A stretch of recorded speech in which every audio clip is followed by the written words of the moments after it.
My name is Haley Thompson. I turned 60 this year.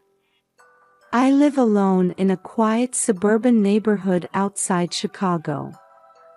My husband George passed away 5 years ago, and since then, I've been spending peaceful days in this big house. My daughter Mary is 35.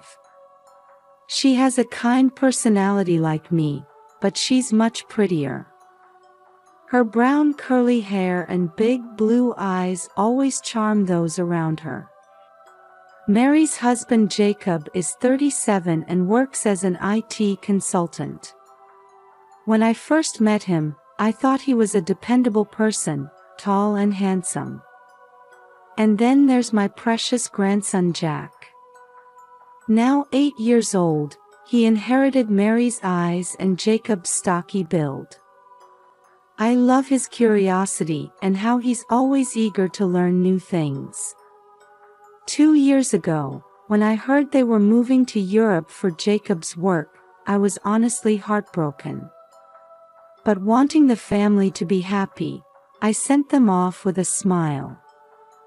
"You'll have wonderful experiences in the new environment," I said, while inside I was filled with loneliness. These days, my routine is busy with part-time work and volunteering at the local community center.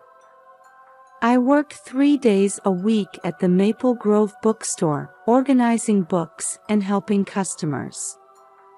It's a small store, but I enjoy chatting with the regulars as part of my daily routine. On Tuesday and Thursday afternoons, I volunteer as a computer class instructor for seniors at the Willow Creek Community Center. Having been interested in computers since I was young, it's a fun challenge to introduce the digital world to people my age. Every time someone says, "Haley, thanks to you I can now talk to my grandchildren on Facebook," it warms my heart. On holidays, I tend to a small vegetable garden in the backyard. I grow tomatoes, cucumbers, lettuce, and other vegetables, enjoying the pleasure of harvesting them. Sometimes, sharing extra vegetables with neighbors is one of my joys. This is how I spend my days, but time with family is still my greatest happiness. I video chat with Jack once a week. Every time I see his smile, I long to see him even more. But out of a desire to support their new life, I try to hide my loneliness. Today, another busy day is about to begin. After finishing my morning routine, I headed to the mailbox and noticed a package with unfamiliar foreign stamps. The sender's name was written in Jack's childish handwriting. I couldn't help but smile. Oh my, a present from Jack. My heart warmed. With only a week until Thanksgiving Day, I'm sure they're busy preparing for the holiday over there. But the thought that he remembered me brought tears to my eyes. I carefully picked up the package and sat on the living room sofa. Suppressing the urge to open it right away, I decided to call Jack first. Considering the time difference, it should be dinner time there. Although it's not our usual weekend video call time, I decided to call, thinking it was a special day. As the phone rang, my heart started beating a little faster. What if I'm interrupting them at a busy time? The thought crossed my mind. "Hello, Grandma." Jack's voice came through. "Jack, how are you? Grandma received a lovely present today." "Oh, it arrived. That's good. Did you open it?" Jack's voice lacked its usual energy. It sounded a bit dark, almost tense. "Not yet." "Jack, Want to tell me what kind of present it is? Yes. I made it to show how thankful I am for you, Grandma. Open it and be surprised. There was something off about Jack's words. Usually, he'd be more excited talking about this. But now, it's as if he's speaking in a low voice, trying not to be overheard. Jack, did something happen? I couldn't help but ask. And no. Nothing happened. I'm just tired. His words increased my worry. Jack's tone and way of speaking seemed different from usual. But I decided not to push further. Maybe he's just having trouble adjusting to the new environment. I see. Jack, remember, Grandma is always on your side. If anything happens, you can always talk to me. Yes, thanks, Grandma. After hanging up, I sat on the sofa for a while, replaying the conversation with Jack in my mind. Something felt off, but I couldn't put it into words. Looking at the package in front of me, I suddenly felt afraid to open it. Was it because of Jack's strange behavior? Or was I just overthinking things? Taking a deep breath, I reassured myself. It's okay, I'm sure it's a lovely present. I reached out and slowly began to unwrap the package. My fingertips were trembling slightly. With mixed feelings of expectation and anxiety, I faced Jack's present. Before looking at the contents, I took another deep breath. Now, what could be inside? Carefully opening the wrapping paper, a handmade card and a small picture book appeared. The card read, "Thank you always, Grandma," in Jack's clumsy handwriting. I couldn't help but smile. Opening the card, I saw a drawing of Jack's family. But something felt off. The expressions of Mary, Jacob, and Jack all seemed somewhat dark. Surely it's just my imagination, I told myself. Turning the card over, I noticed something written in small letters. Squinting, the words "Help Me" emerged. My heart started racing. Next, I picked up the picture book. It seemed to be an original story made by Jack, titled "The Brave Little Boy." As I turned the pages, I saw illustrations of the protagonist boy facing various difficulties. When I opened the center page, a photograph slipped out. With trembling hands, I carefully spread out the contents of the present. Slowly checking each page of the picture book, Jack's drawings seemed to depict ordinary family life at first glance. But looking closer, there were ominous shadows lurking here and there. For example, in the family dinner scene, there was a small drawing of Jack hugging his knees and trembling under the table. In the Park Place scene, thin blue lines were drawn on Jack's arms. Each time I noticed these details, my chest felt tighter. And when I saw the photograph that had fallen to the floor, I couldn't help but let out a loud scream. It showed Jack covered in bruises. Oh my God! Jack! I cried out, dropping the photo. My hands were shaking, and my breathing became ragged. I couldn't believe this was really happening. But the evidence in front of me was clear. My precious grandson was being abused. Why didn't I notice? Feelings of self-blame welled up inside me.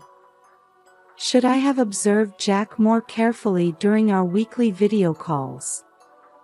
Thinking about it, tears suddenly started flowing. With my head full of confusion and fear, I quickly came to my senses. Jack. I need to help him, I said, grabbing my smartphone with trembling hands. When I pressed the video call button, Jack answered immediately. Seeing Jack's face on the screen, I gasped again. There was a large blue bruise around his left eye, and his lips were slightly swollen. Jack, what happened? My voice was shaking. Jack looked around cautiously and started speaking in a low voice. Grandma, help me. I can't take it anymore. What do you mean? Who did this to you? Dad. Jack answered tearfully. Dad is, to me and Mom. But I couldn't tell anyone. Dad would get angry. Anger and sadness swirled inside me. Why didn't you say anything until now? Dad is always watching. Phone calls, video chats. That's why I hid it in the present. Jack's voice was trembling. I understand, Jack. Grandma will do something about this. I tried desperately to keep calm. Just then, I heard the sound of a door opening. Jack's face contorted with fear. Jack. Who are you talking to? Jacob's voice could be heard. And no one. Jack's voice was shaking. Jacob's figure appeared on the screen, and I held my breath. His eyes were filled with anger. You again. Jacob's voice rumbled low. Jacob. I cried out involuntarily. What are you doing? Jacob looked at the screen in surprise. Then suddenly, the call was cut off. I stared blankly at the blackened screen. My heart was pounding fiercely, and my mind was in chaos. But there was one thing that was clear. I had to save Jack and Mary. What on earth is going on? I muttered. In the beginning of their marriage, Jacob was a kind and caring person. He cherished Mary and cried tears of joy when Jack was born. When did he turn into such a violent person? Various possibilities raced through my mind. Work stress, financial problems, or issues with alcohol or drugs. The more I thought about it, the more anxious I became. I took a deep breath, trying to calm myself down. This is no time to panic. I need to act calmly and quickly. Should I contact the local police first? Or directly contact the police in Europe? No, I need to secure evidence before that. I picked up the fallen photograph again. Then, I carefully gathered the card and picture book. These would be the key to saving Jack. First, I decided to consult with someone I could trust. Sarah, my longtime friend and retired lawyer, should be able to give me proper advice. She should be familiar with international legal issues. While calling Sarah, I was thinking about Jack again. His brave action revealed this situation. How much fear did he have to fight against in his small body to send this SOS? Wait for me, Jack, I whispered softly. Grandma will definitely come to help you." And I stood up to take the next action. It's a race against time. I must save my precious family as soon as possible. After hanging up the phone with Sarah, I took a deep breath to calm my heart. Thanks to my friend's accurate advice, what I should do next became clear. First, I headed to the local police station. Entering the old building of the Oak Grove Police Department, I felt my stomach tighten with tension. After briefly explaining the situation at the reception, a middle-aged officer named Detective Johnson immediately responded. "Mrs. Thompson, please calm down and explain the situation slowly." Encouraged by Detective Johnson's calm voice, I handed over Jack's letter and photos with trembling hands. He checked the evidence with a serious expression and immediately took action.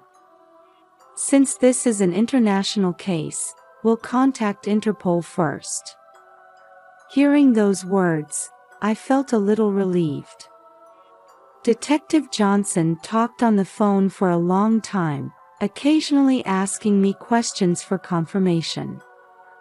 After about an hour, he finally hung up. "Mrs. Thompson, Interpol will take action. They'll also contact the local police." I let out a sigh of relief at those words. However, I still can't relax completely. "But Jack and the others are still in a dangerous situation," I pleaded. Detective Johnson nodded understandingly and said, "Let's contact the local child protection services as well," before picking up the phone again. I sat on a plastic chair in the police station, trying to suppress my restless feelings. As the clock hands slowly moved forward, I continued to pray for Jack and the others' safety. Suddenly, my smartphone vibrated. It was a message from Jack. "Grandma, I'm scared. Dad is angry again." I immediately showed the screen to Detective Johnson. He promptly started contacting Interpol again. Meanwhile, I replied to Jack. "It's okay, Jack. Help is coming. In case of emergency, call 112. There was no reply from Jack, but the message was marked as read. About 30 minutes passed. Detective Johnson's phone rang, and he continued the conversation with a serious expression. After hanging up, he turned to me. "Mrs. Thompson, the local police have moved. They're heading to your daughter and grandson's house now." My heart was beating violently. Are Jack and the others safe? Or... Another 20 minutes passed, and the phone rang again. After hanging up, Detective Johnson smiled at me. "Good news. Mary and Jack have been safely protected.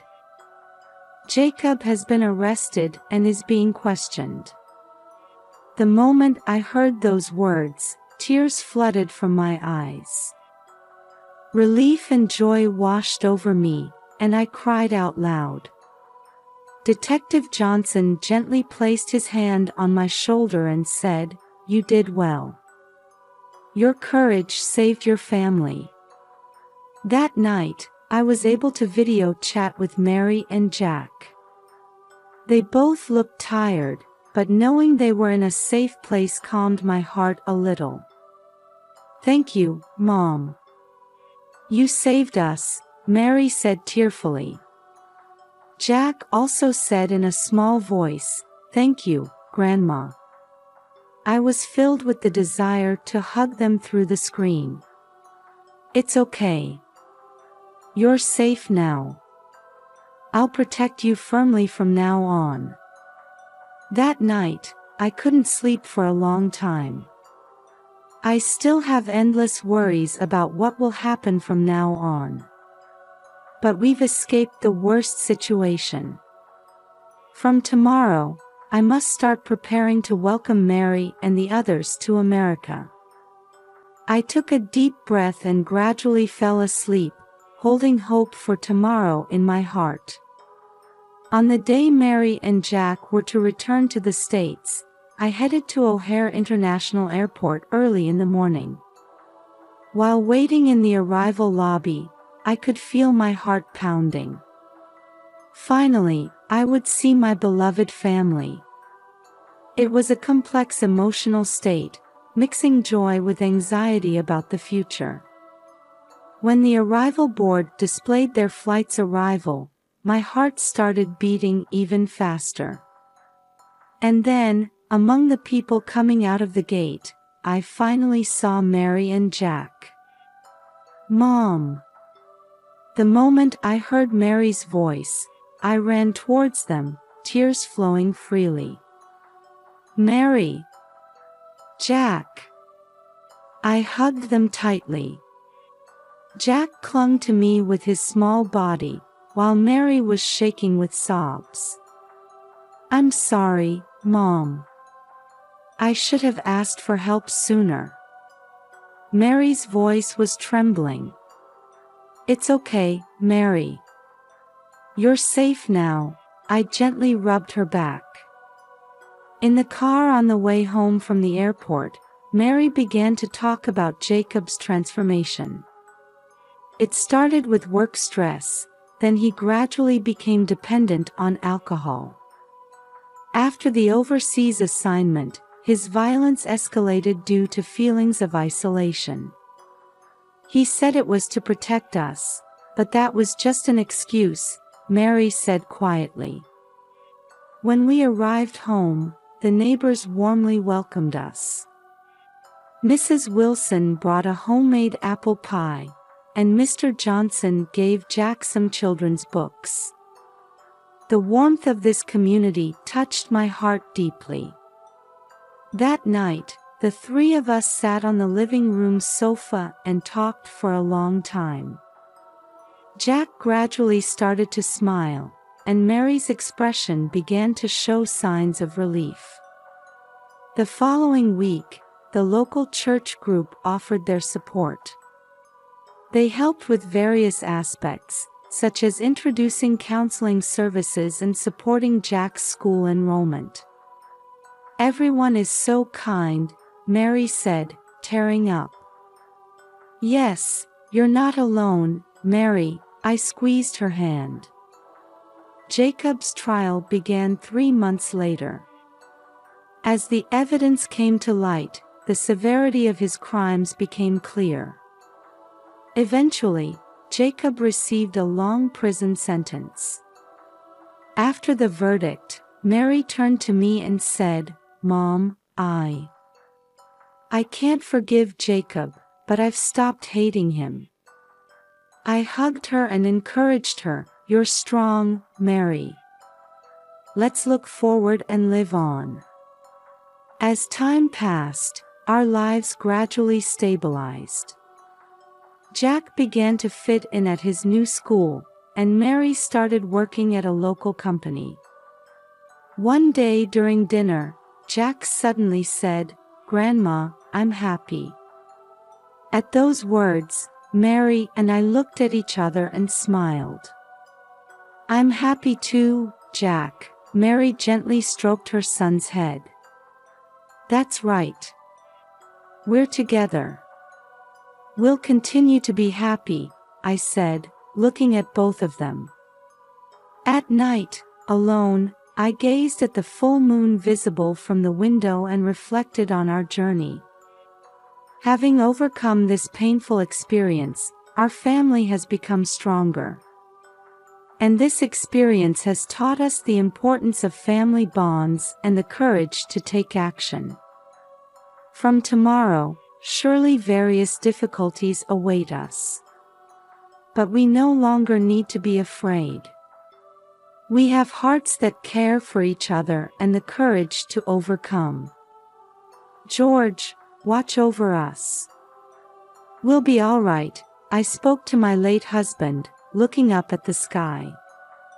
And with new hope in my heart, I quietly closed my eyes. Tomorrow is the start of another new day. It's the beginning of a new life for our family. 5 years have passed since then. Jack is now an energetic 13-year-old boy, excelling in school. Every time I see his smile, my heart swells with emotion. Mary has started working at a local nonprofit organization, dedicating herself to supporting domestic violence victims. Her strength and kindness have become a pillar of support for many people. Mom, if my experience can help someone. Mary often says. There's no longer a shadow of fear in her eyes. The time we three spend together is an irreplaceable treasure. On weekends, we cook together or enjoy picnics in the park. Through these days, our bond has deepened even further. Jacob is still in prison. We occasionally receive letters from him, but Mary doesn't seem ready to write back yet. Still, she says, someday, for Jack's sake too, I want to reconcile. I quietly watch over her decision. The support from our community has been a great strength. Mrs. Wilson still bakes apple pies for us sometimes, and the church group regularly invites us for dinner. In this warm environment, we are healing slowly but surely. The other day, Jack won first prize in a school essay contest. The theme was, My Hero. He wrote about me. Grandma is my lifesaver, Jack said shyly. Those words brought tears to my eyes. Life often has unexpected trials waiting for us. But I believe that if we walk together with our loved ones, we can overcome any difficulty. Now, the sunset visible from the window is shining beautifully. With each new morning, I feel our future is becoming brighter and brighter. We will continue to protect, love, and support each other. That is the foundation of our happy life.